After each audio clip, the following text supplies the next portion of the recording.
The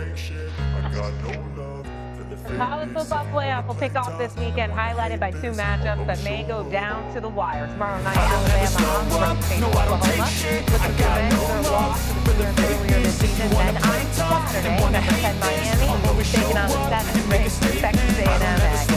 I don't know, I kind of like it though. There's a little southern vibe to it. Speaking of a southern vibe, I seen you vibing, Paul. Bopping his head. Say Uncle Paulie. Uncle Paulie. He liked it too. Which team is more likely to go on a run here? Is it Miami or is it Alabama? Paul Feinbaum, you go first. I'm going to say Alabama, and I don't think either is set up well, but I do like the path of Alabama for a couple of reasons. Should they win in Norman tomorrow night, then they move on to the Rose Bowl to take on Indiana. I realize Indiana is #1 in the country, but I'd rather go through Indiana and then Oregon and Texas Tech than the bottom of the bracket, where I think the two biggest threats to win the title are, and that is Ohio State and, yes, the University of Georgia. Okay. What do you think, Dio? I'm saying Miami. One, I don't think Alabama's going to win tomorrow night. So I'll say Miami. I think Miami's got one of the best offensive lines left in college football playoff.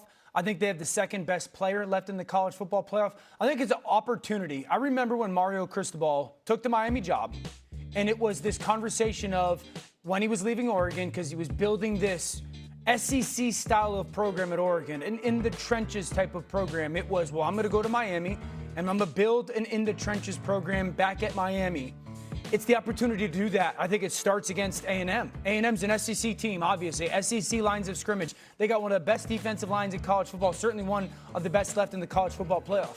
I think Miami because of their offensive line. I think Miami because they got a quarterback that, listen, he's been there and done that for a lot of times. He's an experienced guy. Malachi Toney's a sensational talent, and Ruben Bain's the second best player in the playoff.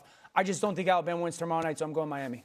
Yeah, I mean, they both have a tough road. And I think what Paul pointed out about the side of the bracket Miami is on is what makes you nervous. But I agree with you. Miami's the better team when you're looking at Miami and Alabama. And also the losses this year to Miami, I think sometimes we look at them having 2 losses and don't realize that Louisville was a good team or that SMU ended up finishing the season strong. And if you have a quarterback in Carson Beck, who, to be honest, I don't love, but he is talented. He does have a ton of experience. He spent those years at Georgia. If he's a guy that could get hot, along with the youngster Malachi Toney, who reclassified to this year, as a matter of fact, he went up to play, right? If they can get hot and somehow find a way to make these games tough, they're the team that could go on a run more so than Alabama, because I just don't believe in what I saw in Kalen DeBoer's team down the stretch, and I believe they lose to Oklahoma week 1. Listen, I'm with y'all. I think that, more likely to go on a run, I'd say Miami than Alabama.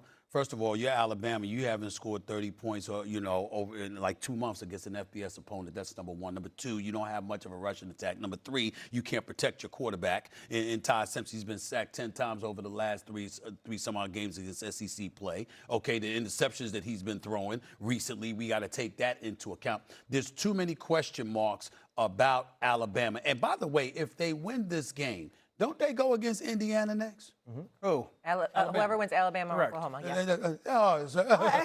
I'd rather play Indiana than Ohio State. But Miami would play Ohio State if they win. I got the winner of Miami A&M. I got you. So neither one of them going on a run as far as I'm concerned. But if I had to pick one over the other, I'd say Miami has a better chance than Alabama right now. Why are you chuckling, Paul? Paul? Well, I'm chuckling because, I understand the hating on Alabama, and we all saw the same games that you have. But I think, Stephen A., if you go back to the Alabama-Oklahoma game, Alabama looked like the better team. They did everything right, except they threw a pick six, they missed a short field goal, and they simply couldn't convert. That's been their problem all along. And I know I'm just grasping at stars, maybe thinking that they can shore up that offensive line, maybe actually go into the plus, because if you remember in the Georgia game, I'm going against my own argument here, they were minus 3 yards in rushing, but a few tweaks, and they've got some healthier players back. I just think the love for Oklahoma, and I don't even think it's love, it is a home game, but Oklahoma has done almost nothing offensively. They're entirely a defensive team, and if Alabama can return to form like they did in the first half of the season, I think they'll move on from this game. Okay.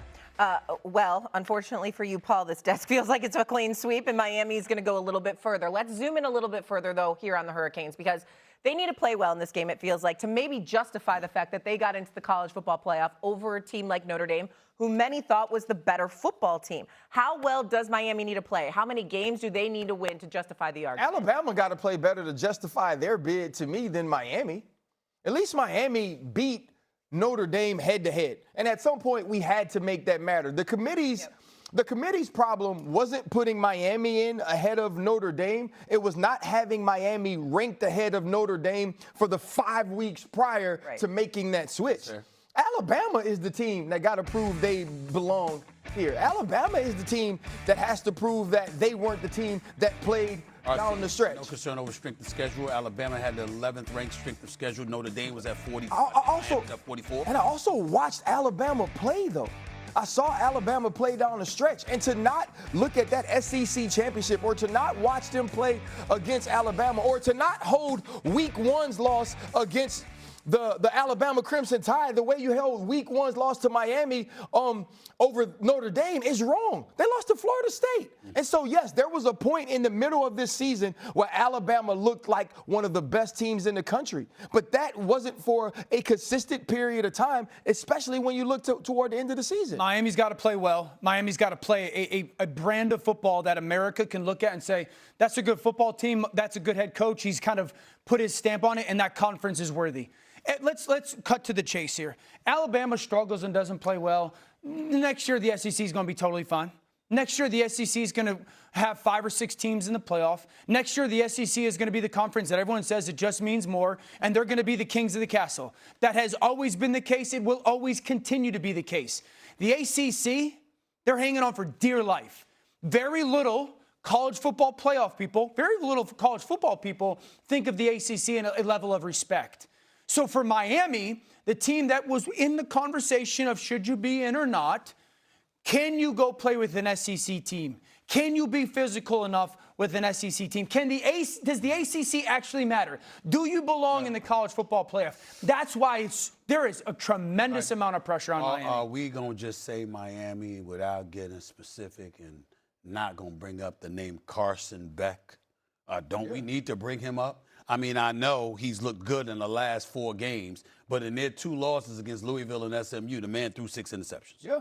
4 against Louisville, 2 against SMU, okay? You could make a legitimate argument that Miami's problem in the times that they've struggled has been him.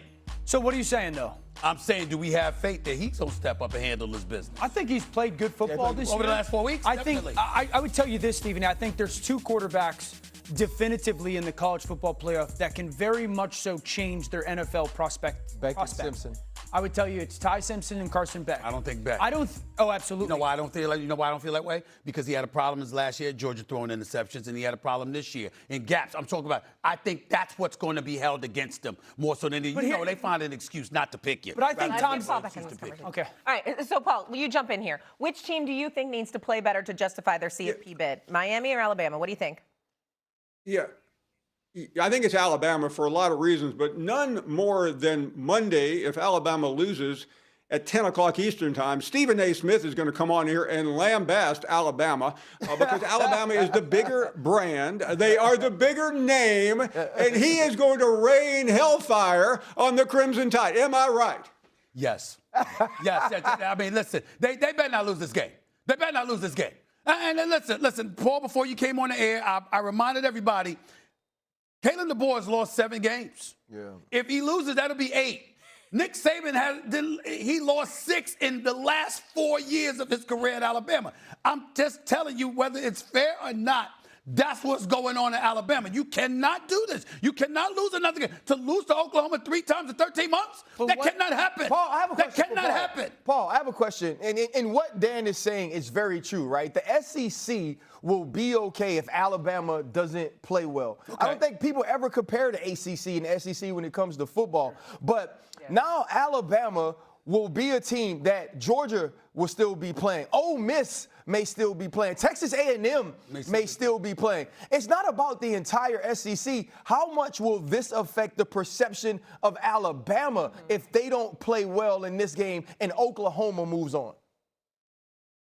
Paul, you can answer. Ryan, it's all about Alabama because the winner of this game is from the SEC. So that helps the SEC brand. But Alabama is still one of those gigantic brands in college football. And a lot of people, and I agree with some of the points made, a lot of people don't think Alabama should have been in the playoff because they lost by 21 to Georgia. Now, that debate's already been handled. But Ryan, your point about, and Dan, your point about Florida State just got forgotten. Alabama got so much credit for beating Georgia in Athens, and they lost no credit for losing to Georgia later in the season. So I think the pressure is entirely on Alabama, and not only on Alabama, but it's on Kalen DeBoer, who may or may not go anywhere. I don't think he will, but the pressure, if he loses this game, is going to intensify beginning next year. Paul, you're the perfect person to ask this question to because we have to go here. Kalen DeBoer says, you know what, I'm not thinking about it. My family's happy and stuff like that. Oh, I'm not going anywhere. But, I mean, if Michigan picks up the phone and calls you after you've lost to Oklahoma for a third time in 13 months, I'm just imagining the stuff. And listen, I don't want to step out of pocket here because I want to be respectful. I'm dead serious about this. But all of that stuff he's talking about how happy his family is, I think that'll change a little bit if he loses this game. I don't think the people down there are going to be interested in his happiness. I don't think his family going to be that happy because listen, on the pro level, we all know how intense it gets on the collegiate level. On the pro level, you got an offensive coordinator in Philadelphia that got his house egg bombed. Oh, it's worse than college football. It's what's worse than college football is my point. So when he's talking about how happy he is, I'm going like this. When he said that, I literally was watching, I went like this.